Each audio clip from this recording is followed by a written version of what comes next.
Good evening, and welcome to the first Bloodaxe Books book launch of 2025. Tonight we have writers from all parts of Europe. We have Krisztina Tóth from Hungary, who is in Budapest this evening. She is reading with her translator, George Szirtes, from My Secret Life, selected poems. And we need to thank English Pen for their supporting the translation of that book. George is in Wyndham in Norfolk, and Krisztina is in Budapest. We'll hear more about her shortly. George will talk about her as well as reading poems with her. Then we have Charlotte van den Broeck, who is in Antwerp with her translator, David Colmer, who is in Amsterdam. And for that book, we've received assistance from Flanders Literature. Thanks very much for helping me with the translation of that. And I'll say more about each of the books, each of the authors, in introducing each of them in turn. And then thirdly, we have the Romanian poet Ana Blandiana, who is in Bucharest in Romania with her translators, Viorica Patea, who is in Salamanca in Spain, and Derrick, who's in Valencia in Spain. So we have quite a lot of very interesting poets going to be reading to us tonight in their own language and talking with the translators. We're going to have readings and presentations of the books in that turn, in the order I've just given. And at the end of Ana Blandiana's presentation, we will all move together to a discussion at the end where there'll be some very interesting things to talk about in relation to translation and methods of translation. It's also interesting that we've got three generations of European poets. We've got Charlotte van den Broeck, of the younger generation of European poets, who first came to our attention through the Versopolis festivals. And then we have Krisztina Tóth from the middle generation of European poets, and Ana Blandiana from the older generation. And also we'll be exploring the ways in which we've got different kinds of translation methods. In the case of Krisztina Tóth, we've got George Szirtes, born in Hungary, grew up in Britain after the Hungarian uprising and rediscovered his native language. And then we have David Colmer, an Australian, living in Amsterdam, has done a lot of translation of Dutch and Flemish poets and novelists. And then we have the translators of Ana Blandiana, Viorica Patea, who is Romanian and who actually teaches English studies and who translates Ana Blandiana from Romanian into Spanish as well as into English, and works on the translations of her books for us with Paul Scott Derrick, who is an American translator. So three different ways of translating, which no doubt we'll get to hear about, if not in the course of the presentations, in the discussion at the end. So I'd like us to start, if we can, with George and Krisztina. Unfortunately, Kristina's PC camera isn't working, so we're just going to hear from her on audio. This is a selected poems drawn from, I think, nine collections she's published in Budapest. It's got poems from 5 of those collections. Her poems have been widely translated previously into English, but not published before in one book. So this is the first book of her poetry in English translation. And she's also published novels and children's books, a number of which have been also translated into English and many other languages. So please welcome George Szirtes and Krisztina Tóth. George and Krisztina. Well, hello. It's lovely to be here with Krisztina Tóth. There's a problem with introducing Kristina's poetry. There's a lot of it, and there's all these other things which Neil has just mentioned. But they all form a kind of coherent and dramatically persuasive whole. So Tóth began as a poet. She has written, as Neil says, 9 books of poetry, 11 books of prose, including novels and collections of short stories. over 20 books for children, and she's written stage plays too. She's worked with stained glass, translated French poetry, curated exhibitions, won a lot of top honors, Hungarian and otherwise, and has been translated into at least 18 languages. Now, the voice in the poems is no different from the voice in the prose. They work slightly differently in terms of technique and scale. The prose perhaps more structurally and narratively experimental, but they are extensions of each other in terms of sensibility and vision. That voice is conversational, as you will hear, perfectly plain, but precise. Almost always she speaks in first person singular.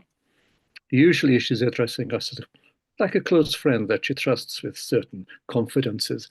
And the poems often hit us in mid-narrative, an untold story having been assumed. It's there we pick up. And the experiences we encounter are often ordinary enough, but not always. But we always sense movement under our feet. She is, and has been for several years, a major figure in Hungarian writing. And being a major figure with an important public voice, she also has been and is now subject to unrelenting attacks by the government-funded, government-supporting gutter press. She is self-exiled in England for now, but also in Switzerland. She was originally attacked for suggesting that a couple of standard pieces of literature might be removed from the school syllabus and replaced by writing by living women. Since then, her life has become the subject of a sort of storm of defamation already practiced on others perceived to be threatening the values of the government. So you can see there's a strong political context to this, although not necessarily in the poems. But one of the things I think be interesting to ask Krista is, she is of that generation who come to adulthood in post-1989 Hungary, that is to say, the time after the great change of system. What was it like, Krista?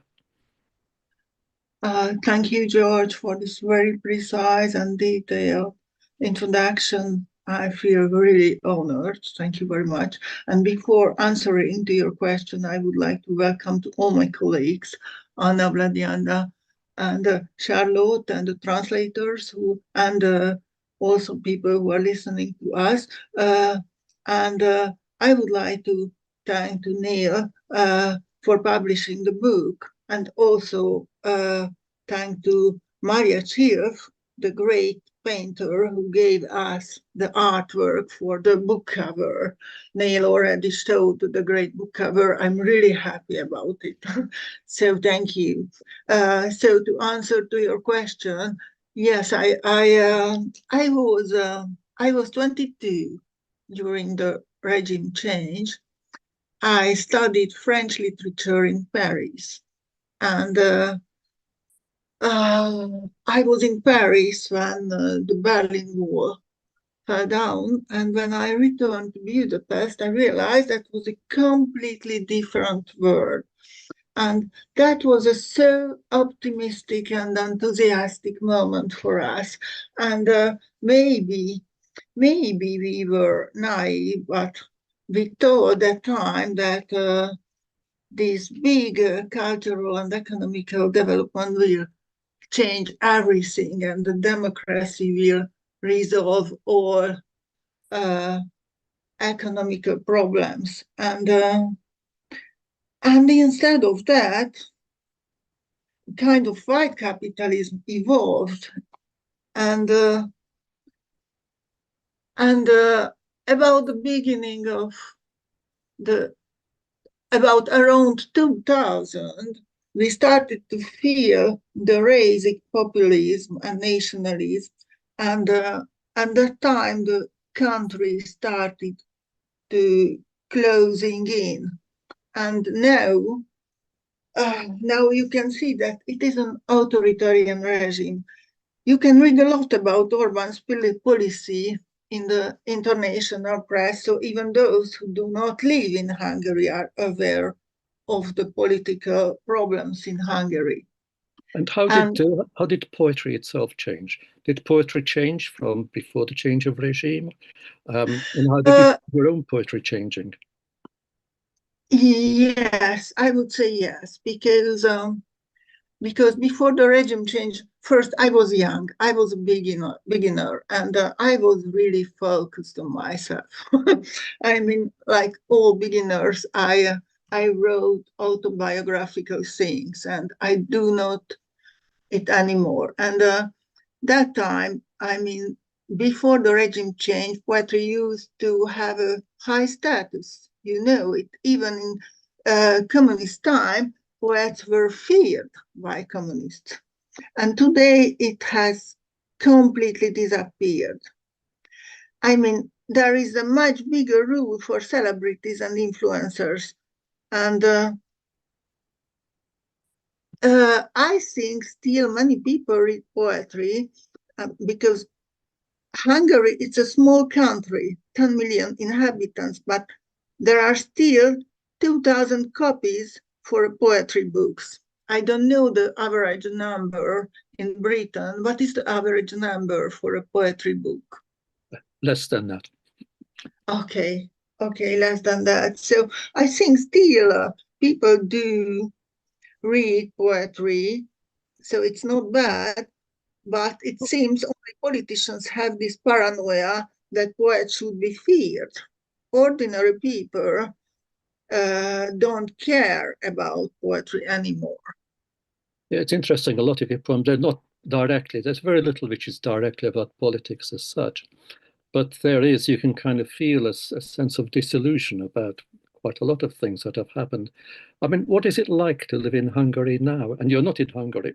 Well, you're in Hungary right at this moment. But right at this moment, but we moved in Switzerland. First, we moved in London the last year, but for different administrative reasons, we could not stay longer in London, so we moved in Switzerland. And at the moment, I don't want to return in Hungary because, as you told previously, as you said, I was target of a smear campaign in the government-based press, and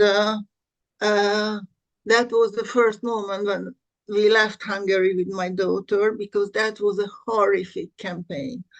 And as you mentioned, George, that was the consequence of an answer in a questionnaire, but I would underline that that was only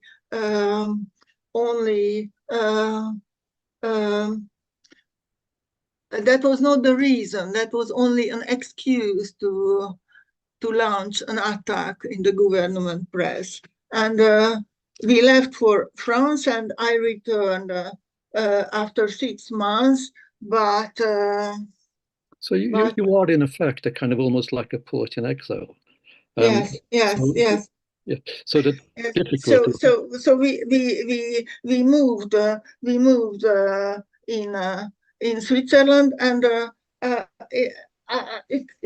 if something had broken, it would be never the same feeling in Hungary. I don't feel safe anymore, and I don't feel stable anymore, and I prefer to get installed in Switzerland. This might be a good point to read the first poem, which sounds a bit appropriate, which is called Song of the Secret Life. So I'll read that first in English, and then you will do the same poem in Hungarian. Song of the Secret Life. My secret life is that of a cat sneaking between parked cars, a shadow on a wall, a memory, its hem ripped apart. My secret life is lived at the edge of your widening cornea, discreetly. Close the lids of your scratched eyes on me. Close them completely. My secret life is an echoing, empty room in my head, where I leant from the window once and sang of blackness and dread.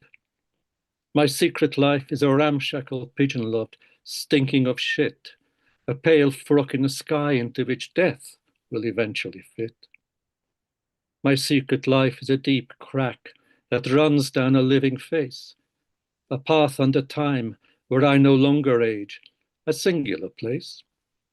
My secret life is a station where a train thunders through it, and then nothing but silence, pitch darkness, while I count to 10. My secret life consists of moments quickly scanned in, a crumpled page from a lost notebook found in the bin. My secret life is a lacking, an utter mystery, a puzzle undone. So you have to read all my fading faces as if they were one. My secret life is landfill, yellow and overflowing, the lusts of the body in movement, time spent coming and going. My secret life is kept secret on purpose, with doors I always lock, where dreams come at dawn with their knuckles and loudly knock. My secret life is this thing you see passing. You catch it neatly. Close the eyes of your scratched eyes on me. Close them completely. My secret love is one I've invented. To survive it needs telling. Its light bulbs burn in the house, in that far distant dwelling. And now the Hungarian. Thank you very much, George. It sounds beautiful in English. I'm so grateful for your translation. I would like to say for the public that George, he's not only an outstanding poet, but a great translator of Hungarian literature, and he translated a lot of Hungarian authors. And recently, George was awarded His Majesty's Gold Medal for Poetry. So congratulations, George. Thank you very much. Dal a titkos életről. Titkos életem, parkoló autók közt csuhanó macska, árnyék a tűzfalon, emlék a sarkánál beszakadva. Titkos életemet virrasztó szaruhártyádon élem, felkarcolt szemeidet hunyd egyszer rám egészen. Titkos életem vízhangos, üres szoba a fejben, ablakán kihajolva egyszer feketét énekeltem. Titkos életem, galambtetemtől bűzlő, beroskat háztető, sápadt ruha az égen, a halál egyszer majd belenő. Titkos életem repedés, ami túlfut az élő arcon, út az idő mögé, egy hely, ahol még nem haragszom. Titkos életem állomás, amelyen a vonat átrobog, csönd lesz és vaksötét, amire 10-ig számolok. Titkos életem néhány beszkennelt pillanat, gyűrött oldal, ami egy elveszett füzetből itt maradt. Titkos életem hiányos, örökre érthetetlen, fakuló arcaimmal te olvas össze engem. Titkos életem teli szemetelt sárga töltés, testben utazó vágy és földi tereken időtöltés. Titkos életemet, hogy titkos legyen, mindig bezárom. Hajnalban, ajtaján, ököllel dörömböl az álom, titkos életemet eltenni látod éppen, felkarcolt szemeidet, hunyd egyszer rám egészen, titkos életemet, hogy éljen, kitaláltam. Égeti villanyát abban a messzi, messzi házban. Thank you. We've got two more poems. I hope we can fit them in. This second poem is called How Are You All? Maybe I skip the Hungarian reading? All right, on this one. But then we'll do the last one, I think. We will do Sleeper. Shall we do that? Okay. Okay. Do you want to go straight into Sleeper? Up to you. Well, let's do this one in English, and then we'll do a second in Sleeper in 2 languages. Let's do like that. Okay. Okay. How are you all? It's the way the unsuspecting 7th generation of the family gives birth to a lion-faced, skin-blotched infant. The way the obscene graffiti still shows through the freshly painted outside wall. The way your shit and piss-smelling, half-demented granny emerges from the outhouse and sticks her finger into the soup bowl. The way behind that lethargic monkey mask locked for eternity onto an alien body, death flashes across your friend's face in one stubborn, momentary, familiar expression. Were you to turn around for another look, you'd find they were gone. Somebody would have sent your granny home, the house would have been repainted, and the newborn carted off, never to be mentioned again. while the monkey simply scratches and shows you its swollen buttocks. How are you, you'd ask, over the steady grumble of buses at the bend, the hum of electric cables, and the faint boom of the tube train under your feet. And even louder, you'd shout to each other how you must get together, until one of you, faced with that wall of noise, eventually steals a glance at her watch.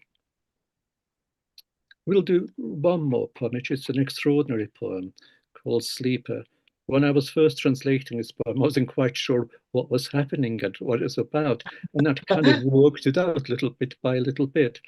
So I think the subject will deliver itself through the reading of the poem. So I won't explain it any further. Hosszú alvó in Hungarian actually means a long sleeper. Where have you been, sleeper? Tell us about the server that transmits such shaky images across the foggy water. Were you a seagull? Did the precarious dream of clinging to a mast seek you on some guano-covered cliff? And were you dizzy, as you never had been before, so you saw how it was no use, that earth was no more than a slippery minute, a cloakroom of woods and bodies, a roar in a colonnade you must cross fully awake, however unsteady, the way you could see it as from above, a gorge compounded of a single cry. Tell us, sleeper, what is it that is suspended above the mountain, under the breathing sky, and how light moves through the huge pink cloud of lungs, how the cuts and grooves of the mouth gurgle with foam, and how the stalactite of the uvula sparkles in the dripping valley of the throat. And further still, what images are etched by salt, lime, and ice, how earth is just a folded map, how God stares into the pit of the eye. Tell us what water says, and what is slopping in the ranks of waves. What are the creatures buzzing, and does it hurt when they weave and change shape, when naked goose flesh under fur gone cold and dropped feathers throbs, screams, quivers, and is called by name? Where have you been, sleeper? Recount your flimsy whirlpool dreams of oil-slicked seas and 17 tons of greasy hair. Tell us of wounds still smoking on earth, scarred with fire. Give us aerial views of bridges like white stitches and of tight twists of fate, the intricate fingerprints of winding highways on a well-thumbed world as you swim past the breakwater of estates. Show us, sleeper, the shadow island of fishes and large ships, and how the dead set out in search of other forms of life for fellowship. How the tides of the sky rock the boys of the stars, how they all fall away, how vapor is ground down to breath, and how the blue light sways on creaking chains in twilight and swims on, its heavy metal seeping into mud. And tell us of the corridors you passed through while sleeping, how many vast spaces you crossed, and how the secret moment becomes a door, and what it's like to step into such cold, unneat fiefdoms. Does anything remain? Do you recall the foam of your life? Think back. Do you carry your fate like the slow flow of the corpse in a sack?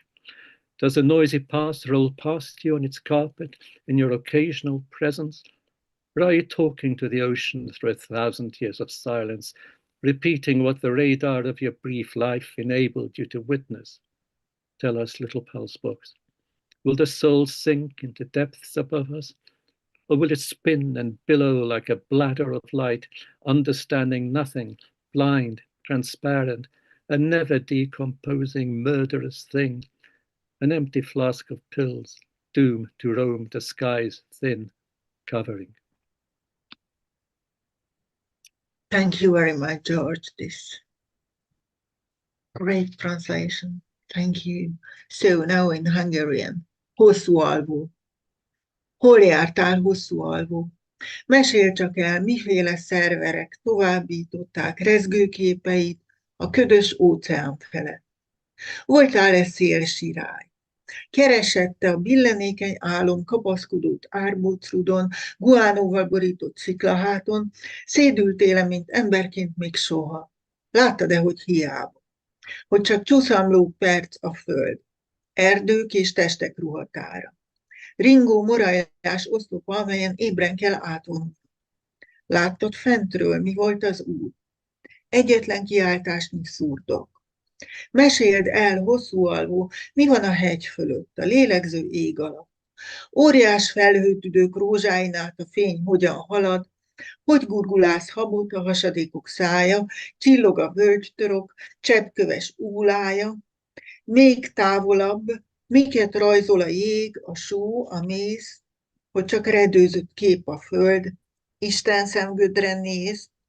Mondd el, mit mond a víz, locsog a lelkes seregekkel. A lények mit zúgnak? Fáj-e mond, amikor alakot cserélnek? Kihűlött bundák és kihulló tollak alatt a bőrző testek dobognak, felvíjognak, nevet kapnak, remegnek.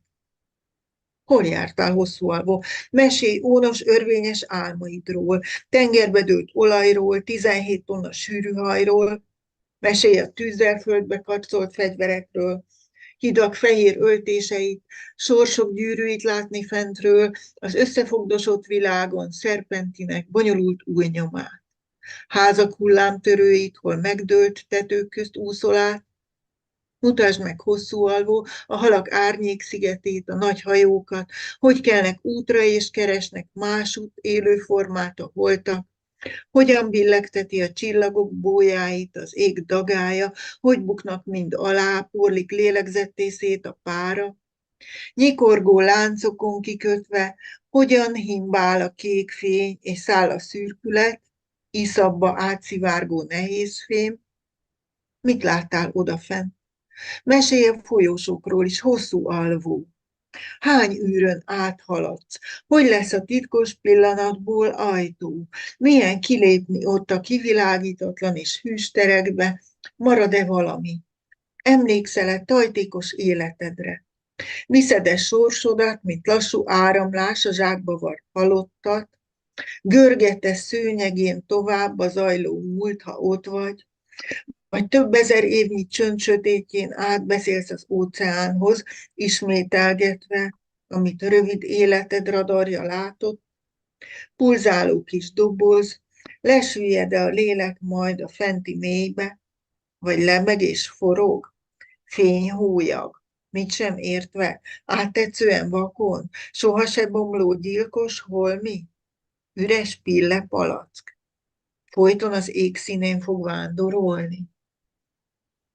Thank you very much, Krista. Thank you again for translations. Thank you, George and Krisztina. That was wonderful to hear those readings.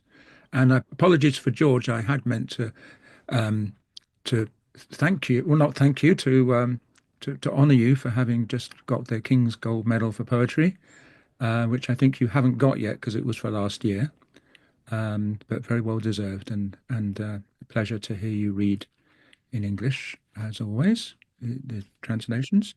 Now, next we're going to hear from Charlotte van den Broeck in Antwerp with her translator, David Colmer in Amsterdam. Charlotte first came to my attention when I heard her read at, or perform, in fact, because she's a wonderful performer, at Ledbury Poetry Festival in England. And I went up to her at the end. She was appearing as part of Versopolis and said, we'd be very interested in publishing you in English translation. And I was very fortunate in being able to commission David Colmer to translate her first two collections, in fact. So in 2020, Bloodaxe published this book, which combined Chameleon and Nachteuer, her first two collections published in Dutch. And then what we're now publishing is her third collection, complete, in David's translation. The first two collections, the work is very much to do with Europe and urban landscapes, social concerns and all that kind of area. In this new book, she's moved more into desert landscapes. And in fact, the cover picture is a photograph. It doesn't look like a photograph. It looks like painting by Jana Korovits. And perhaps she'll talk about that when we have, when they're telling us about the book, which comes from a residence she did with that Dutch artist in Death Valley in California. So I think I better now ask David to introduce Charlotte. Hi, thanks, Neil. So Charlotte, as Neil said earlier in his introduction, she's a representative of the younger generation. She was born in Dutch-speaking Belgium in 1991, and although she's still quite youthful, she's actually something of a veteran in Dutch and Flemish poetry, because her first book was published in 2015, I think, her first collection.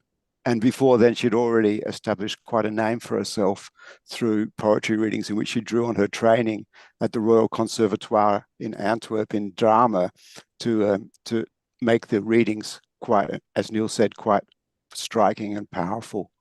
The Inside of a Stone is her third collection, and it follows on Chameleon and Nachtruhe. Writing in Modern Poetry and Translation, Charlotte Wetten described the Bloodaxe double volume of those first two collections as hugely enjoyable, with a free-flowing lucidity in sentences that respect the line as a poetic unit. In Asymptote, Helena Fornes writes, Van den Broek's poetry does not fear the difficulty of representing liminal states. She is a poet who is suspicious of language, yet comfortable enough in her use of it to turn her suspicion into a curious exploration of the emotions that language shapes beyond physical reality. Her poems thrive on ambiguity, using slippery images to examine what lies at the edges of sensory experience. The new collection is called Aarduitwrijvingen in Dutch. That's a term drawn from the work of the artist Herman de Vries, who produces artworks that are tied to place by rubbing soil onto paper. And as Neil said, in the poems in the opening sequence, Van den Broek also investigates place, particularly harsh desert environments, and the body within them, particularly the female body. So the book also goes on to other series of poems exploring things like sexual violence or imagining an alternative emotional life for Ilsebil, the fisherman's wife from the Grimm fairy tale.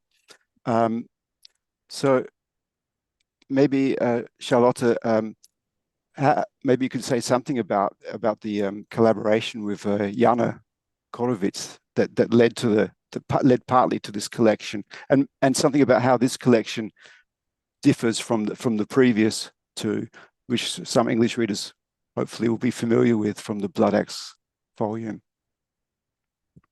Yes, thank you, David. Jana Korowitz is a visual artist, and also she became a very good friend of mine because we have been working together closely for several years now. And I share with her a metaphor, and that's the metaphor between the female, whatever that means, body, and the natural, whatever that means, landscape. And we share this metaphor because it both fascinates and infuriates us. So we've had a lot of conversations about it, both artistically and personally. It infuriates me because it's emerges from a binary paradigm of masculine and feminine, of natural and cultural, and this is still very reductionist. And at the same time, it fascinates me because the image seems to be also a means of producing endless possibilities for what this metaphor can mean. So we explored it together in a research project.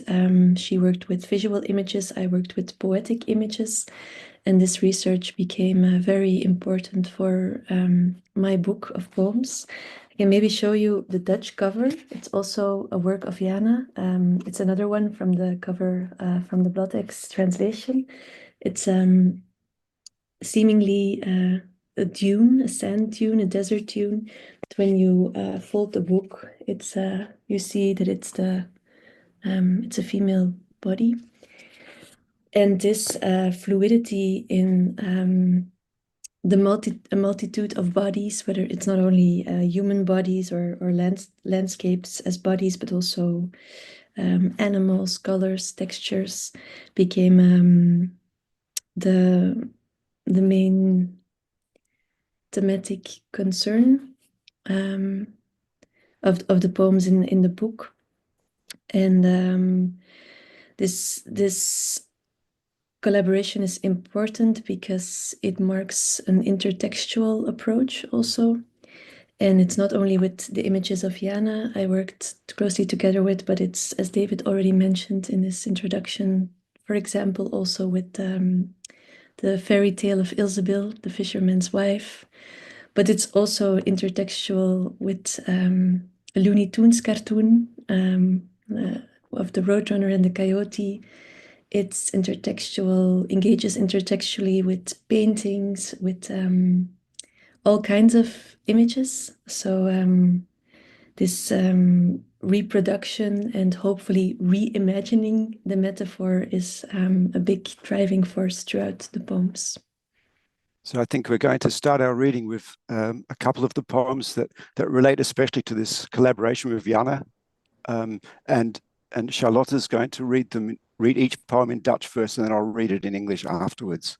So should we start on that now? Yes, thank you. Waarom zie ik wit als ontmanteld licht? Waarom geloof ik niet wat een loodrechte zon kan aanrichten, nog steeds niet? Waarom ligt er geen schaduw onder de hemel in herhaling? Rood, oranje, rood ontsteekt de dag. Waarom sleept het uur zich uitgeput naar haar brandpunt? Wat is afstand?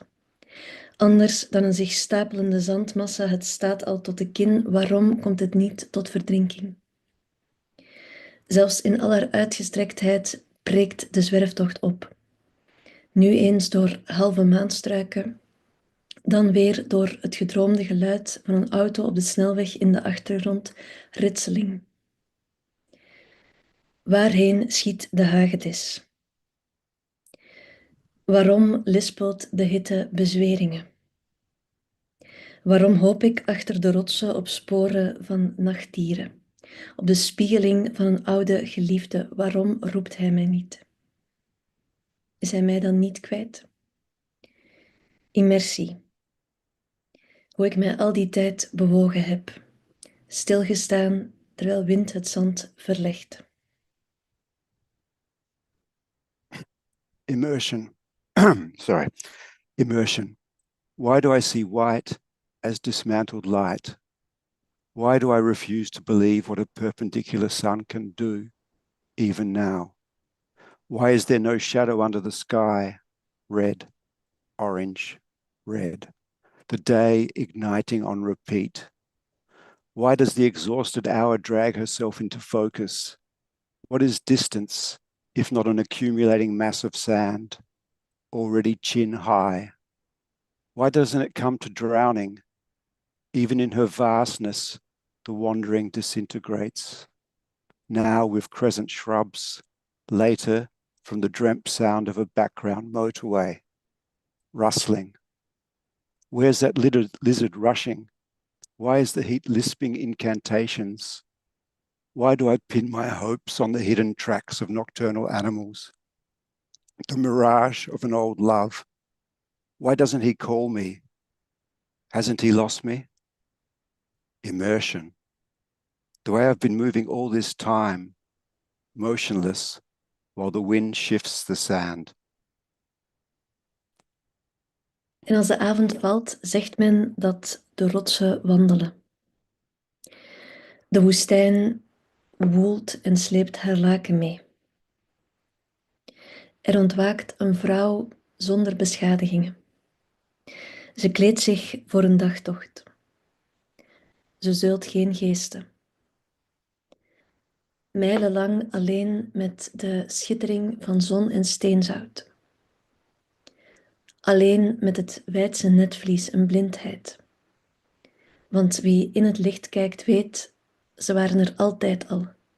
Achter gesloten ogen de schaduwen van metaallak. When night falls, they say, the rocks walk. The desert tosses and turns, tugging her sheet. A woman wakes undamaged, dresses to go hiking. She doesn't lug ghosts. For miles, alone with the dazzle of sun and rock salt, alone with the vast retina, a blindness, because those who look into the light know they have always been there, behind closed eyes, metallic shadows. En klim in de bloedbaan het opstijvende licht. Het licht zit diep in het wit. Flitskolk. Puntje, pulseert vlek, klontert het landschap, een mozaïeke zigzag van hoofdpijn en halve schedel. Kan iemand de zon bedekken? Kan iemand de tollende geuren wegnemen? De cirkelzaag. Als het komt, vasthouden aan de ribben. Keelklanken, houtkrullen, sedimenten, gal, de bonze bons, de dreun die het vel van de hemel scheurt, eruit gulpt, een mengkleur, een verdoving. In roze breekt de rots van ijzerzout. In koper en purper zinkt de tik in het kwarts me in slaap. Climb into the bloodstream, the stiffening light, the light deep in the white eddying flash, dot, throb, blur, clotting the landscape, a zigzag mosaic of headache, a half skull. Can someone cover the sun? Can someone take away the spinning smells, the circular saw? When it comes, grip the ribs, guttural sounds, wood shavings, sediment, gall, the pounding thud, the thump that rips the skin of the sky, a blended color gushing out anesthetic and pink, breaking the iron and copper-rich rock, and purple, the tick in the quartz sings me to sleep. Het is laat. En de sisklank snijdt de vrouw de pas.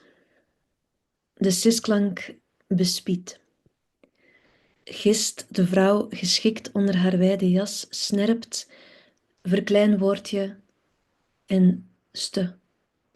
Verkleinwoordje, ste. Boos als de vrouw niets zegt.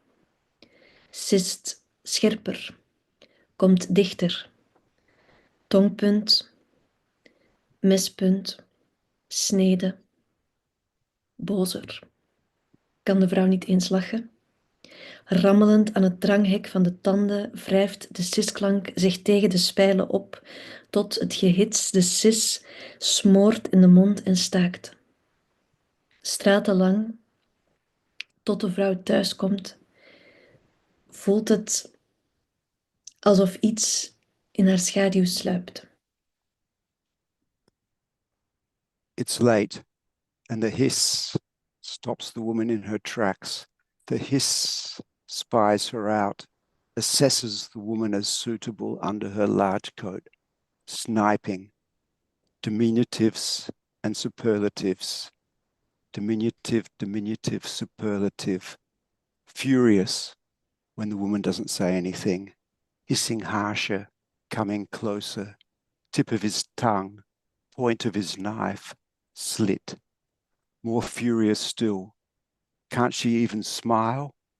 Pushing up against the crushed barrier of his teeth, the hiss rubs up against the bars until excitement smothers the hiss in his mouth, silenced through street after street, until the woman's home, knowing she's shadowed still. Nu, om weer te leren spreken, moet je een blauwe steen op je keel leggen. En die steen weekt de stem van het gruw. Die steen kwijt de kwel van haar syntax. Eindelijk kan je weer zonder krop beweren hoe in blauw en blauw de lucht. Dat het honing is, in glanzend licht, in purper geblazen, in vurige gloed de vlam die drupt uit de navel en diepklinkend daalt als een zucht. Laat de steen lang genoeg liggen en ook de geest zal sterken. tegen sommige gebreken, tegen nagenoeg alle vormen van boosheid. De steen helpt wanneer je jezelf dreigt te verliezen in de pan. Dan zal de steen jou vasthouden, zoals jij de steen stevig in de hand houdt, om de paar passen achterom kijkend. To learn to speak again, place a blue stone on your throat. The stone soaks the voice free from horror. The stone releases the ailment from its syntax. Finally, without a lump, you can once again assert how blue, deep blue the sky, how eagerly the bee, the nectar, that it is honey, in gleaming light, blown violet in a fiery glow, the flame that drips from the navel and descends as a plangent sigh. Leave the stone in place long enough, and the spirit too will be strengthened against some failings, against virtually all forms of anger. The stone helps. When you are lost in enthrallment, the stone will hold you tight, just as you hold the stone tight in your hand, looking back every few steps. Thank you so much, David, for your wonderful translation and for reading them tonight with me. Thank you. Thank you. Thank you both for that excellent collaborative reading. Really lovely to listen to. We're now going to move on to Ana Blandiana with her book, Shadow of Words. Just want to check my video's on later. Yeah, my video is on. Now, this is the fourth book of Ana Blandiana's poetry and translation, which has been published by Bloodaxe. We started publishing her poems in the translation of Viorica Patea and Paul Scott Derrick in 2014 with her collection My Native Land. And after that, we published a collection that combined two of her collections, The Son of Hereafter and Ever the Senses, in 2017. We followed that with 5 books, which was published in 2021, which included 5 of her collections, as the title suggests. And now, Shadow of Words actually completes Bloodaxe's presentation of her collected poems in English.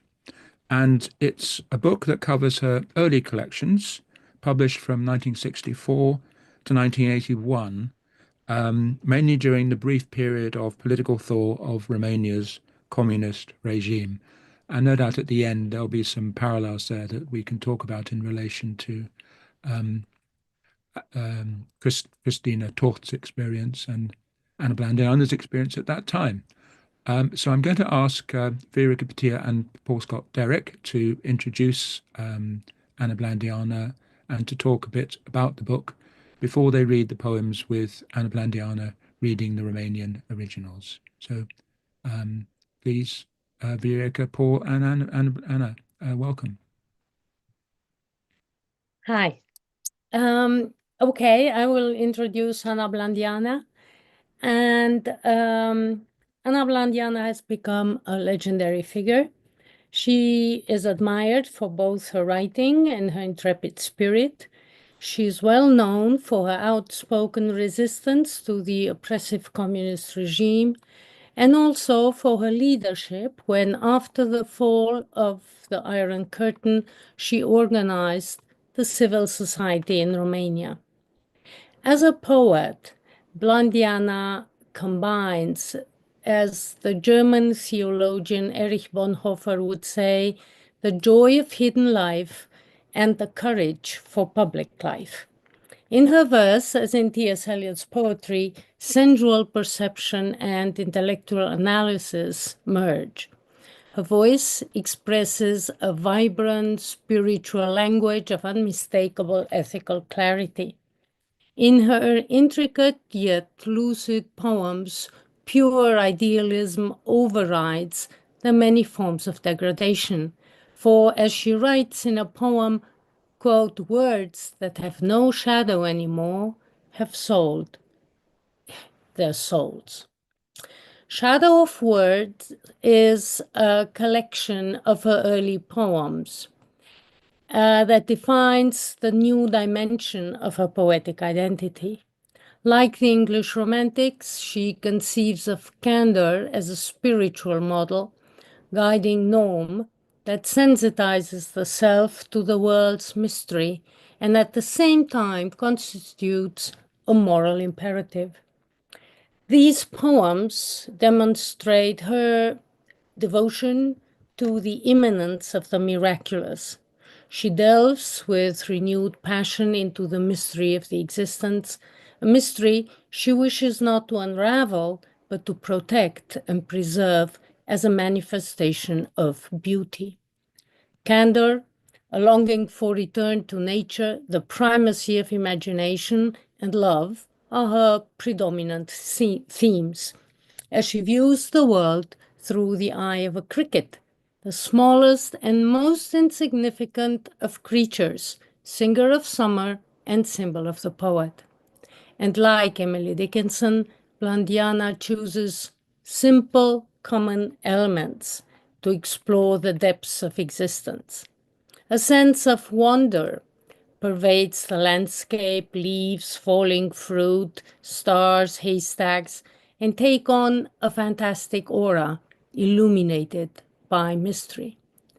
Described in humorous riddles, the world would seem magnificent, were it not that, amid this jubilation of nature, the self is seized by metaphysical anxiety and the premonition of death. I would advise everybody to read the poems of a poet who firmly believes that poetry can save the world. And now I would like to give the floor to Ana Blandiana and to ask her a question. This collection consists of your early poems that span a period from 1964, when you were 21 years old, to 1981, when you were 39. How do these poems compare and connect to your later poems and the poems you write today?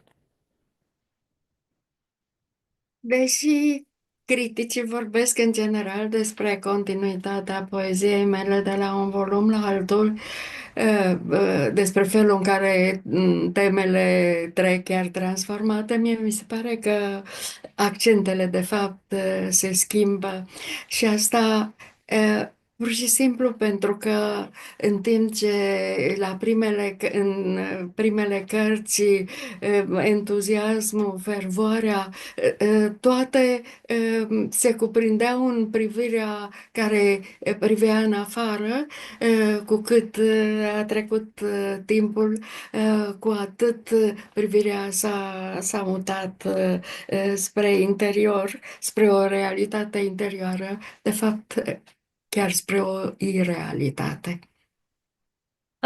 Although literary critics have always remarked the continuity of my poetry and the way in which my themes pass from one book to another, it seems obvious to me that between the first and last books, the accents have changed until they have been reversed, and they have become almost antagonistic.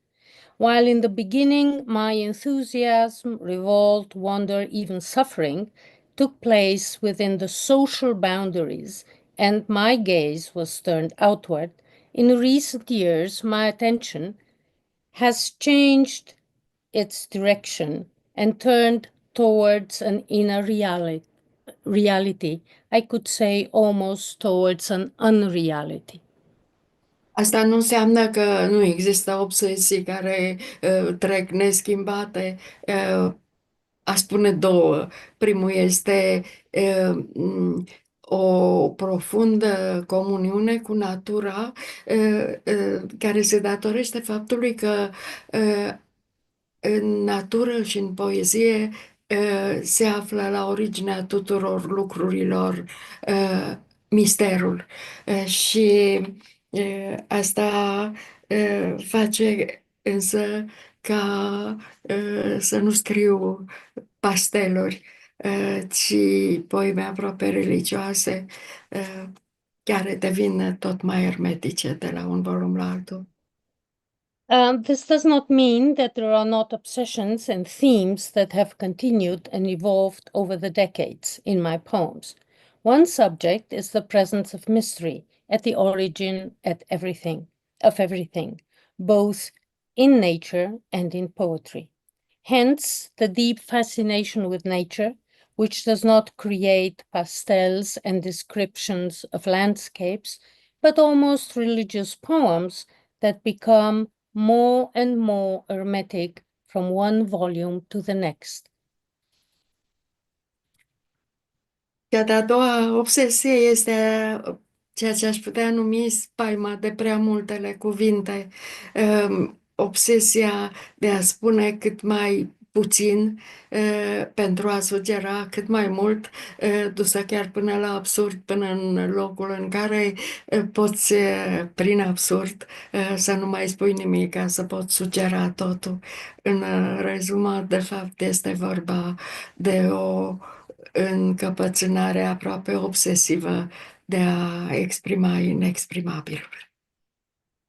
Another obsessive theme is the fear of using too many words, in keeping with the aesthetic ideal of saying as little as possible in order to suggest more and more, and even in the absurd of saying nothing in order to suggest everything. An ideal that has become clearer and clearer from one volume to the next, and which can be defined as a stubborn determination to express the inexpressible. Thank you very much. I think that now Ana Blandiana and Paul will read poems. Okay, thanks, Viorica. And thank you to Ana and to Neil and to everyone else. Let's see, before I start, I just want to say that Yours the Romanian or yeah, okay. Just want to say that one of the many things I admire very much about Ana's poetry is her mastery of so many different forms, from very formal rhymed verse all the way through to free verse. So I've chosen poems that will give examples of each one. The first one we're going to read comes from the volume Sleep Within Sleep from 1977, and the title is Shepherd of Snow, Pastor de Fulgi. We're going to let Ana read first, and then I'll read afterwards. Ana? Pastor de fulgi. Mi-ar place să mă fac pastor de fulgi, să am în grijă turme mari de omat, pe care să le port prin ceruri lungi și să le aduc cu grijă în tărat. În nopți clinchetitoare să stau și să contemplu singurătatea lunii și plânsul ei enorm, reverberat în nori ca în numurii unui templu, pe când viața-mi trece și turmele-mi dorm. Să aștept să vină vara să-mi răpună miei sortiți spre setea dulcii hume și în transhumanța sfântă să curgem împreună, muți, fără de prihană, dar Isn't it a wonderful experience to listen to Ana read her poetry? It's like the voice of the muse coming up in the vapors of the Oracle of Delphi. So this is a poem that's written in rhyming quatrains. I'd like to be a shepherd of flakes of snow, to have the care of swirling herds for a time, and shepherd them through the infinite sky and bring them back home whiter than before. To watch on tinkling nights and be one with the lonely sobbing of the moon, cast back from the temple wall of the clouds as my life goes by and the white flocks drowse. I'll wait until the heat of summer slays my lambs to give sweet earth its needed libation. And then, as decreed, we'll all flow away in immaculate intended transmigration. Otava. The next one I've chosen is an example of, I think, a beautiful example of free verse. This is also from 1977. The title in English, we've given it is Early Gathered Grass. The title in Romanian is Otava. Mătăsos, berbeluși de otavă, palate înalte de fân de pe culmea cărora alunecam dărâmându-le într-un amețitor. Terteluși te iarpă, stârnind cu vacarmul și mireasma sălbatecă, furtuni de albine și viscole calde de fluturi. Nu terminam niciodată, înainte ca soarele să dispară între pleoapele închise cu minți ale zării, în timp ce o voce spunea lui Dumnezeu Ieso.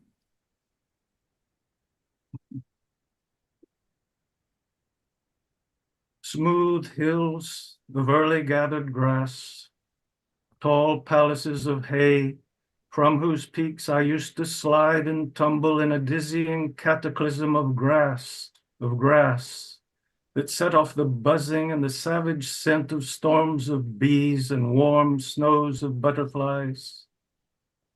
We never did finish before the sun disappeared behind the meek, closed eyelids of the horizon, and a gentle voice whispered, God is getting sleepy. The next one is also from 1977, and it's an example of a kind of poem I'm quite fond of, which is written in free verse. It looks like free verse on the page, but it has an occasional rhyme, sort of pull things together. And our title is Who Said It Was Gold? Cine a numit? Cine a numit auriu această culoare a extazului frunzelor? Această triumfătoare țara nimănui dintre viață și moarte, această beatitudine învăluind în vegetala lumină pământul, cu mireasmă de frunze dezgolite pe crengi, în virginală și grea impudoare.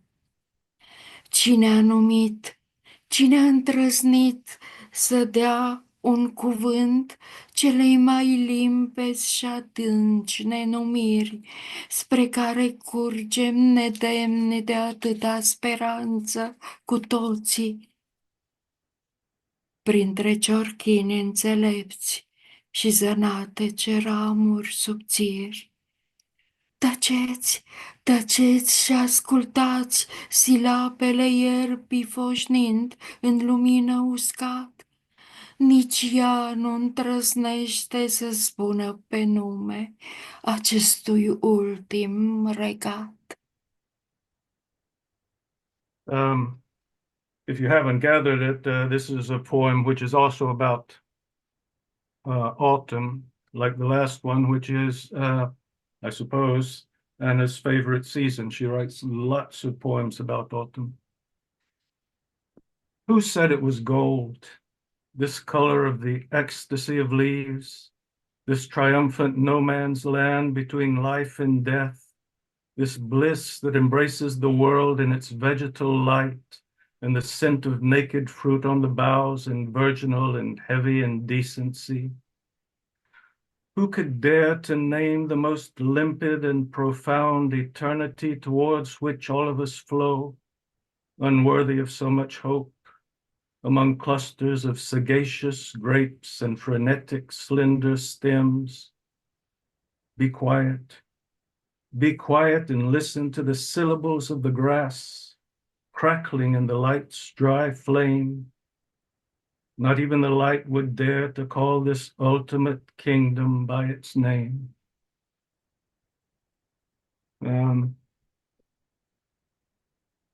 Now we're going to move to the next volume, The Cricket's Eye, from 1981.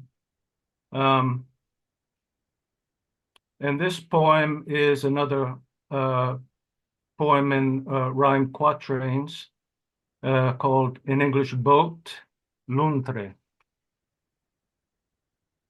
Să-mi fac o luntre împletită din ierburi și flori și să mă las să alunec pe râu ca un plaur, egal depărtată de maluri, străină de pești, să mă mântuie stelele noaptea și în zori, să mă înconjure ai apei ochi vitregi de aur. Să nu văd nimic prin pleoapele închise, un roșu întuneric încet mă pătrundă, atent de doar la ritmul somnatec de undă, ușor se însteleze și moartea-mi de vise, lăsate târziu să răspundă. Târziu, legănată de luntrea de ierbi, mirezme sărate și verzi mor cuprinde, împletită în albe și șerpi, asfințită în al mării pustiu, să nu mai țin minte. Sorry, I was misremembering. This isn't a poem that's in rhymed quatrains. But it's an interesting form. It's written in varying stanzas of varying lengths, and with the occasional rhyme. So, I'll weave a boat of flowers and grass to float out among the reedy isles, halfway between the river's banks and far from where the fishes pass. Stars will redeem me in the night, and dawn surround me with golden swirls of stream like a stepmother's staring eyes. Lulled by the motion of the sleepy waves, eyes half closed, I'll only perceive a deep red nothingness filled with stars, and my death will be filled with dreams left to be answered too late. Late, the boat of woven grass is rocking. Greenish, salt-scented airs will embrace me. Tangled with snakes and undulating weeds, I'll set into the empty sea, and I won't remember a thing. And I think it's time for us to stop, although I'd love to continue. So I'll hand it back to Neil. Thank you very much, Ana and Viorica. Thank you very much. That's wonderful reading to hear those poems in Romanian and then those beautiful readings by you, Paul, in English. Thank you. We're now going to move into a discussion room. The poets should get something to tell them to move into the discussion room shortly. While they're doing that, I just want to mention to people watching that if you're interested in, hang on.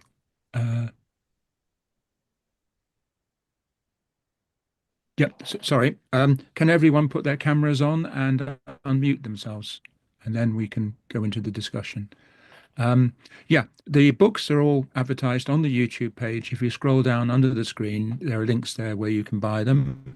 You can buy them from Bloodaxe before they're actually available from the shops, because our event is taking place before the publication date. I'd also like to mention that you have the opportunity to see and hear the poets reading live if you're in London, St Andrews or Cork in the coming months. On the 11th of March, Ana Blandiana is going to be reading and talking to Fiona Sampson, with Viorica Patea reading her translations at the Romanian Cultural Institute in London.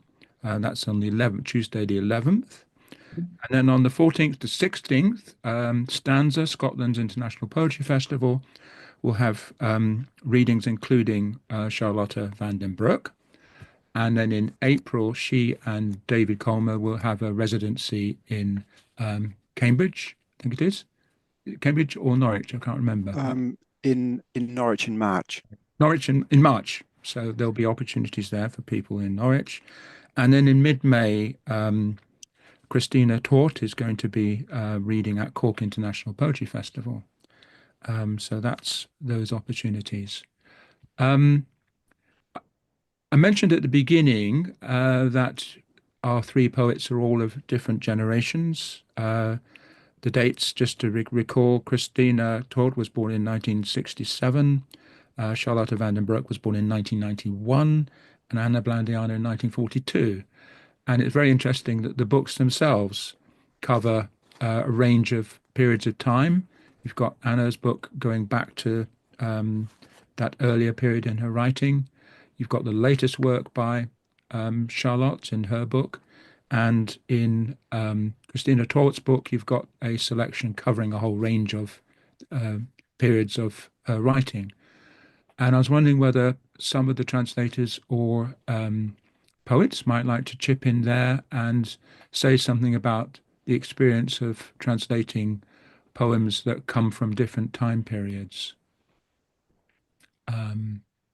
Perhaps George could start with that, in that he's got a selection covering the full range of Krisztina Tóth's work.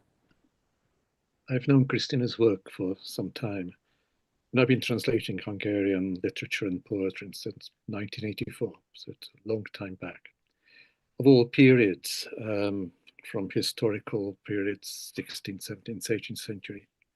The poetry that I first became aware of, modern poetry, was the poetry actually just before 1989, the period under the old regime, but just as it was moving into new. So with Krisztina, although as I said, I don't think she writes anything directly political, one can detect the tones, one can detect, if you like, the conditions under which she is writing. And that is what I was listening out for. She's a marvelous technician. She uses all kinds of forms very, very, very skillfully. But there's a touch, there's a tone, there's a voice. And in a way, it's the voice that's the most important thing, because as you begin to translate, even in the translation itself, the voice begins to emerge. And I'm hoping that the voice that emerges in a translation is a voice that is there, that I detect in Hungarian. So that one can gather that which is ironic, that which is direct, that which is objective, and that which is a flight of imagination, but related, always related to reality, including the Sleeper poem, which too is about reality. And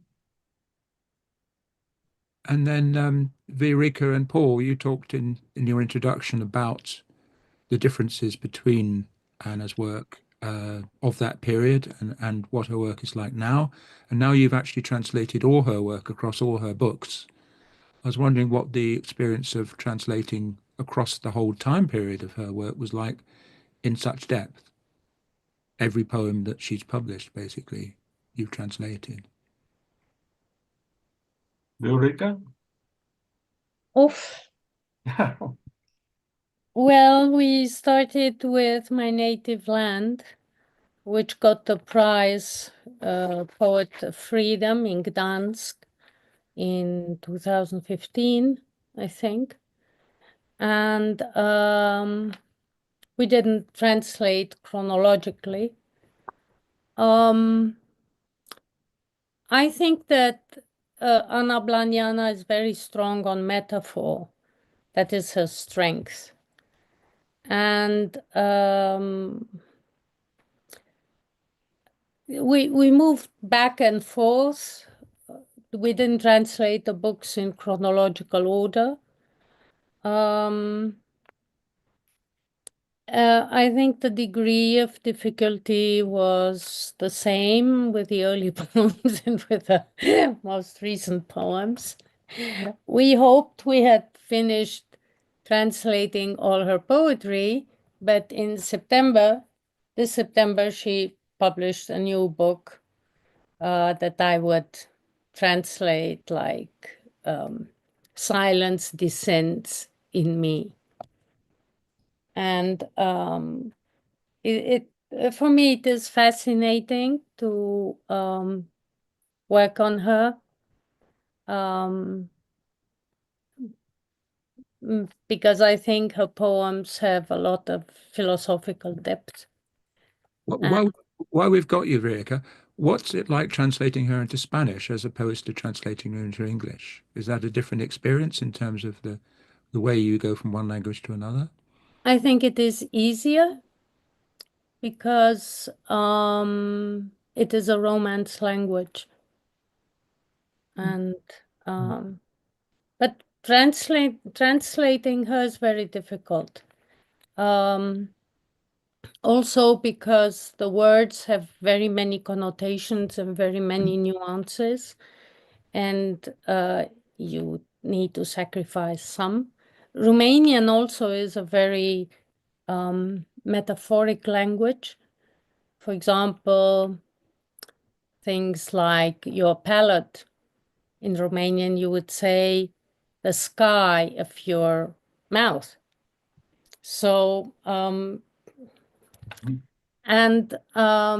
think that English is much more concise.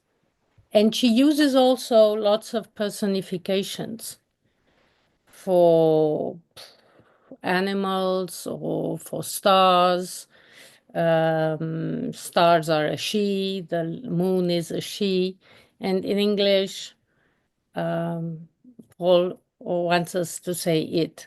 So that is also. I think I should mention in relation to your book that you have this excellent device of footnoting particular words like that so the reader's aware of those double meanings. And like George's introduction to Kristina's book, each of your books, you've got a very full essay on her work in it, which is really good to contextualize the work. And George, too, I think your excellent essay introducing Krisztina Tóth is a real boon for the reader to be able to see where the poets are coming from. And we're a different situation with Charlotte van den Broeck, in that David has been translating each of her collections in turn, and so far she's published 3. I was wondering whether he and Charlotte could talk about that experience, because you've been, as it were, translating in tandem each of those books, haven't you? Well, we've been discussing the translations along the way, which we haven't spent a great deal of time discussing the translations. Generally, it's been a process where I might have a few questions first, and then produce the translations, and then send them to Charlotte. And of course, Charlotte has excellent English, so she's very well placed to have opinions. And I'm opinionated, so I don't always agree with them, but we work it out in the end. And I think it's been very very interesting for me to see the developments in her work. She has a very recognizable voice, but at the same time, there are a lot of features in her poetry that I recognize from other Dutch poets that I've translated. Things like the way she uses enjambment, or the way that she uses incomplete sentences, things like that. The way she changes subject halfway through or something to expand the meanings. So there are a lot of familiar elements in a very original constellation. At the same time, I think she's been developing her style through the 3 collections. So maybe in the first book, some of the poems were maybe a little bit more traditional, or you could see that the style was more similar to other poets working in Dutch. But that's been becoming increasingly personal, I feel. I don't know if you feel like that, Charlotte, but. Well, I feel a bit too chaotic to see structure. But it's very interesting to hear you say this. I also feel that we both are very opinionated about about me about my poems and you about the translation. But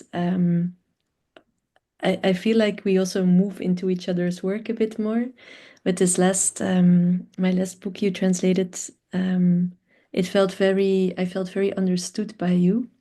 So I don't know, maybe I became less hard-headed or or maybe you, I don't know, but I also feel that this is a development of our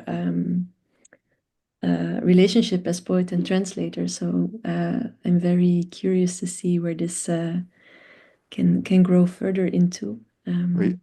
Yeah, you certainly, as a translator, you certainly become more familiar with the poet's voice, and it becomes more natural to work into that voice in the other language. As an example, Viorica was talking about personification and pronouns, and in The Inside of a Stone, Charlotte works with the personification of things like the desert, and various things are personified as she in the Dutch, and Dutch grammatically does have gender to different nouns, but in actual fact, those words are usually personified as he in Dutch. So she's already deviating from the normal grammatical correct usage to make a point. So it was easy to adopt that she in English because the Dutch was already had something very specific about it, which wasn't just the normal grammatical construct. So usually I might have stuck up for it a bit harder, but well, thank you. We've also been hearing the poets reading in the original tonight and benefiting from hearing the sounds which you as translators will be trying to render into your versions in English. George's translations, many of them are rhymed. I don't know whether they are all rhymed in the original or whether you, George, do half rhymes or full rhymes in relation to, often translators may go for a half rhyme because a full rhyme doesn't work in English. Would you like to say something about that first, George, and then we can hear from the others about? Well, I suppose I cope as best I can. So when I think half rhymes are permissible, and I think the poets themselves use half rhymes. I'm not saying I'd use them in exactly the same place as they use them. But I feel if the poet proceeds with rhyme and through rhyme and produces it, I don't think that Krisztina does that all the time, not at all. But where she does, I feel kind of obliged to say, well, whatever response you've composed to it has to be of its nature. And if that nature be rhymed, as they were on two of the poems that we read, the first one more patently, but in the third one, less patently, which is actually, it's actually a poem full of rhymed couplets, but not fully rhymed in every case. But the idea of getting the chime of the thing moving through something as rapid-paced as the poem about sleeping in the river and so forth, I think that's what I'm looking for. I'd like to. I think the Hungarian practice of translation, which Krisztina can tell you about, yes. She herself is a translator, is to render rhyme for rhyme, caesura for caesura. And do you want to say something about that, Krista? Yes, it's always a complicated question. Keep the form or recreate another form.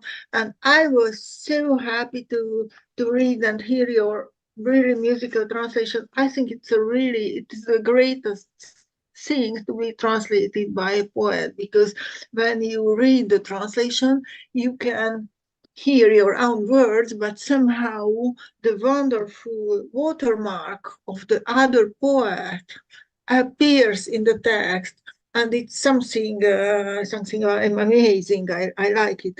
And when George started to select the poems, we exchange a lot of mail, because I'm a translator. I translate French poetry, so I know that some poems are relatively easy to translate, and some others literally resist to translation because of local references or for other reasons. So we have to choose very carefully the poem to translate.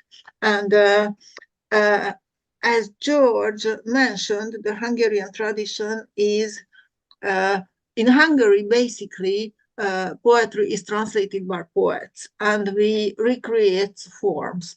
But I'm not very strict about it. I think when you translate something, you don't need to translate exactly the same form. You have to create something which works similarly in another cultural context. So when full rhymes doesn't work in another cultural context, you have to replace them by another solution. And the essential is to make a similar effect in English. And I would like to say to Paul that I really appreciated his translations as well, because previously I read Ana Blandiana's poems in French translations. French translations are slightly different, and I really, really loved these singing forms when the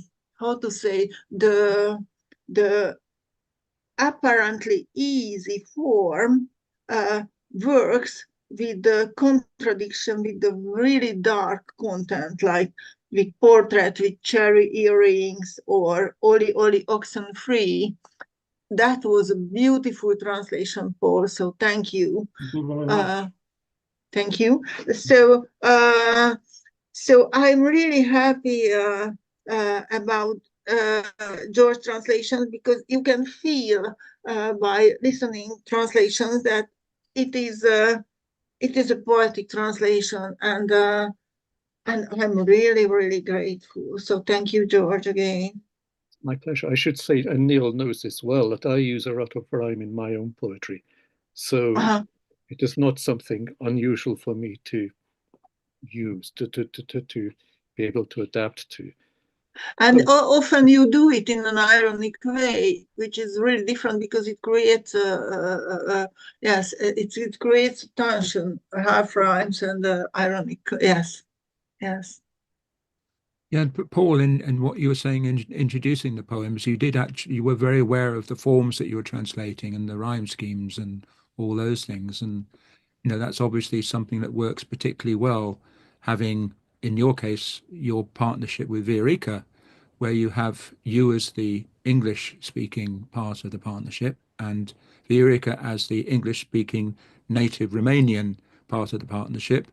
And in each case of the three books we're talking about introducing today, we've got different ways of translating. We've got David, who's totally immersed in Dutch literature, but is Australian, working with Charlotte, whose English is very good.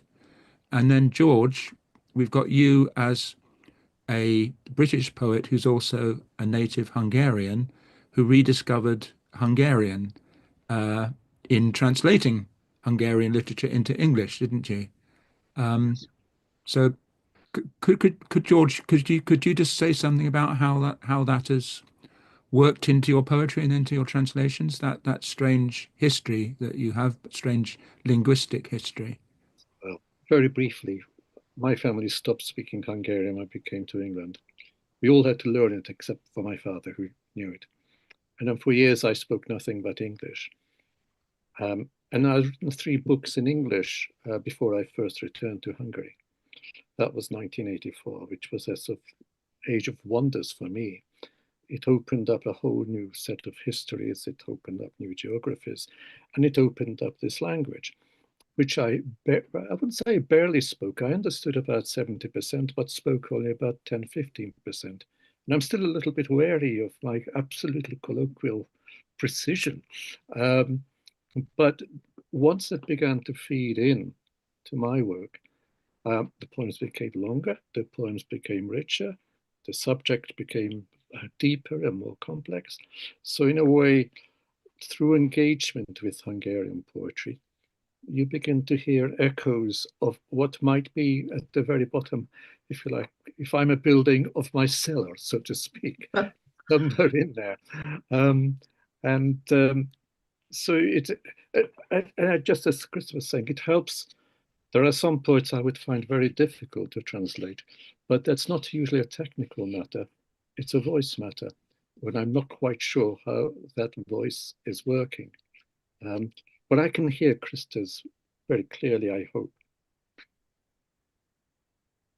We've got amongst the comments being made on YouTube tonight, we've got one from David Hill, who I happen to know is a translator, and who is asking, who says, artistry is crucial in literary translation, but so is fidelity. How do you rule out inadvertent misunderstandings? A read-through by someone else who knows both languages, not talking about artistic choices to deviate from literature, but accidental language errors. And I was wondering whether you'd like collectively to talk at all about who checks your translations. Not many. When I'm translating fiction, hardly anybody can do it. I have a very dear friend in Hungary who I send the work to, who's an editor and translator himself. So he can go through it. And I do make mistakes. I've made some pretty big mistakes in my time. And if I always had my friend with me, I'd be... But I don't think there were sort of mistakes, to answer David Hill's question, that was structurally damaging. These were, and it's very difficult also to have fidelity towards a lexicographical reading. Poems are not lexicographical. Poems work through movements and music and so forth. So they're for pleasure. And I hope that, and one wants the pleasure to be communicable. I would like to add just a sentence to David. I really like Charlotte's poems translations, and I think the big challenge of this translation that, as I see, it's a poetic language what is both abstract and highly sensual, and it is a contradiction in itself, and it must be really difficult to recreate this poetic language in English, and I really liked it. So thank you for the translation. Thank you. Yeah, I mean, it is difficult, but on the other hand, it's, the path is there to follow. You just have to find a way to follow it. And regarding errors and how to avoid them, I think with translating Dutch into English, you have an advantage in that the poets or the authors almost always have good English and are almost always interested to read the translation. So if you make a mistake, they're liable to tell you. And you have a disadvantage in that the editors almost never understand the Dutch, so they can't help you. So if you've made a mistake that's plausible, they won't notice it at all. So if you make a mistake, it's best to make one that's totally weird and implausible. So, hey, what's going on here? I don't get it. But I think, and George is right that, everyone makes mistakes, and I've made quite a few. So I think with dead poets or dead authors, it is great if you have the opportunity to ask someone who speaks both languages to read the translation. That's always good. And I guess otherwise, failing that, you just have to go through it yourself 10 times until you're kind of pretty sure that you haven't left any mistakes in there. I mean, there's also the consideration very often a translation can never actually be finished, because there's always something that you feel you might have done a bit better had you sort of, and if you come back to it months later, you might then suddenly want to change a word. And my experience as a publisher of translators over many years, of translations over many years, we have had readers or experts write to us and wanting to point out line by line things that they regard as mistranslations. And I've always passed them on to the translator, and they've always gone through them and come back to me. And sometimes, very often in fact, what the correspondent regards as a mistake is actually a word choice that the translator has adopted, has already considered the alternatives which the correspondent was suggesting. George? I don't think there's such a thing as the one true translation. I think there are versions. I think the more often something is translated, the more, if you like, the center somehow can be located. But our translations are, for this time, as best as we can do them, and they come out of the circumstances of now. I'm sure it'd be possible to translate any number of Kristina's poems, but any number of Charlotte's, or well, indeed of Anna's poems. Different hand, different pair of ears will hear something different, and there isn't the one true thing. We're going to need to wind up soon, but I was wondering whether any of you would like to say anything to each other about your respective books, or the readings that you've heard, so that any interaction we have a bit of time for at the end. I would like to say something on translation, that in the English version, the poeticity of language, it is all Paul's merit, because he is also a poet himself. And I enjoyed very much to listen to you reading in Dutch and in Hungarian. I think the language sounds very differently when you hear it as poetry. It is a completely different experience. And just to finish, I suppose, in response to Neil's question about external readers, I'm not sure we need that, because Viorica is really the external reader for us. When there are problems, she can and often has referred the problem to Anna, and she clarifies problems for us. And of course, yes, we make mistakes. But I don't think we make that many because of the process that we go through. And there's, well, the audience doesn't know it, but I know that Anna and Viorica consider themselves kindred souls. Viorica, I think, understands Anna extremely well, and I've gained a bit of that knowledge through this process. When we do the translation, our process is, I have the Spanish translation, and I also have the Romanian text. I don't speak Romanian, but I've taken a course or two. I know of, I have a certain familiarity. And then I do my draft, give it to Viorica, and she comes back with her feedback, and then we argue and we come to a solution. As I've forgotten who it was that said, I think it was George, well, either David or George said that, yes, it was between Charlotte and David, that at the beginning they had disagreements and arguments, but as time went on, the process got smoother. The same has happened with us.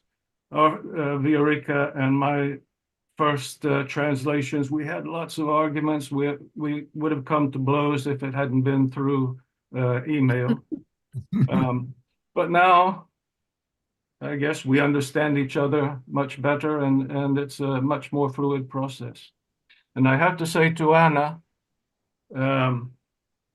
thank you, because I remember very well when Viorica sent our first translations from my native land, A4, to her. She was kind enough to write back to me and to say she thought the translations were magical. And that was one of the greatest things I've ever heard.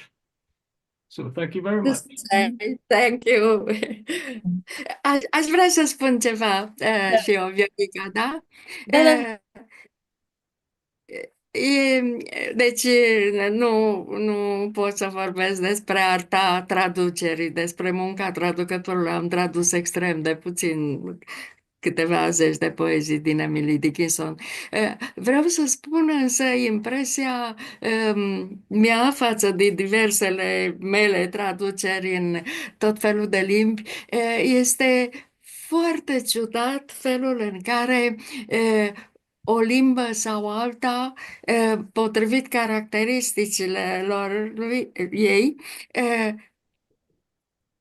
diminuează sau amplifică misterul. I can't say very much about the art of translation. I myself have translated very little. I have translated some 10 poems by Emily Dickinson.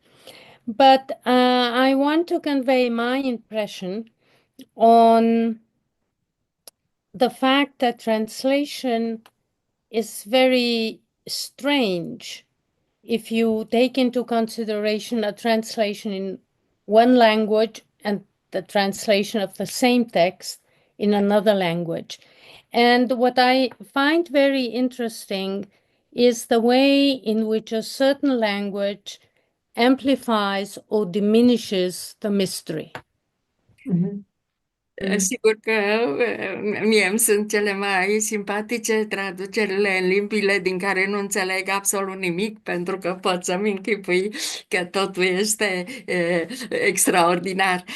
Dar ce este cu adevărat straniu este că, de exemplu, în traducerile în italiană, limba cea mai apropiată de română și cea mai luminoasă, cea mai deschisă, sunt o limbă pe care eu o cunosc, sunt cele care sărăcesc în cea mai mare măsură poezia mea, deși traducătorii sunt foarte buni, pentru că în limba română, care este tot o limbă latină, există un element de mister, este tot o limbă luminoasă, dar există și o parte de umbră care este reprezentată de influența slavă, 18% din limba română e influență slavă. E bine, în italiană nu există acest tip de umbră. Totul strălucește, încât misterul poeziei se diminuează. Iertați-mă, este din afara, sunt niște observații care n-au legătură cu arta dumneavoastră și cu munca extraordinară pentru care vă sunt foarte recunoscătoare tuturor traducătorilor din lume. I want to say that those languages that I don't speak and I don't understand anything of, I like my translation in those languages which I do not speak, because I can imagine whatever I want. And I have to say that I do speak Italian. Italian is a language that is closest to Romanian. I believe it is a luminous language, and this is the language in which my poems are most impoverished, because in Romanian there are many shadows. There is an influence of Slavic language, which is about 18% of the vocabulary. And in Italian, these shadows disappear. My poems are much more luminous, they are much more brighter. And I'm very grateful to all translators in the world for the work they're doing. Well, thank you. And thank you for that great extempore translation. And we've got a great example there of how translation can actually work in that very sort of up-to-minute way. I think Charlotte wants to say something. So, do you? Yeah, I was just thinking about, we were talking about voice and how to translate a voice into another language. And for me, it's a bit special, as we said, because I speak English as well and understand English. But so if David is not accompanying me on a reading, I also read the poems myself in translation. And I think it would be so interesting and fruitful to just, very physically speak the translation and see and bring this experience back to David back and forth before it's actually published. So I think this giving voice to a translation is also an interesting part of the process, even after the translation is finished. So in that way, it's much like a poem, I think, which is also never finished. And I just wanted to say to Ana and Krisztina, it was a first introduction for me with your work through the Bloodaxe translation, and it was such a rich discovery for me. I was very moved by a very strong, in my reading experience, female voice that at the same time was a multitude of women, both in the work of Krisztina as in the work of Ana. So it was very rich to listen to this voice, and when you're reading poetry, it's silent, this voice, and it's so wonderful to hear you read in your languages, which I don't understand, but I hear the same voice as when I was reading. So it was very special to be able to hear this tonight. Thank you. Thank you very much, Charlotte. Just a last question for you. Do you read out your poems for your translator to hear the original language, or usually not? No, usually not. But sometimes there are readings on YouTube and things already. So then I can sometimes listen to them like that. But it's always nice to hear them if that always adds something. And just on the subject of voice, we were talking before about getting feedback from the poets, and sometimes poets in the past, poets have been uncertain about the translation, but then if I read the translation to them over the phone or something, then they say, "Oh, okay, that's fine," because it's not always easy. Even if you have a good English, it's not always easy to hear it in your head if you don't know exactly how the rhythm is. So if you read it as a translator, then they hear that it has become poetry in English, and that's reassuring. Yes, for me, when I make translations, it's always useful to hear the original text. It works like a kind of partition to create my own version. That's why I asked you. So Thank you, Charlotte, and thank you, Ana. Well, and thank you all. We're going to have to wind up now, but a wonderful experience, a great sisterhood of poets here, but also the wonderful insights into the partnership so that they have with translators and that translators have with each other.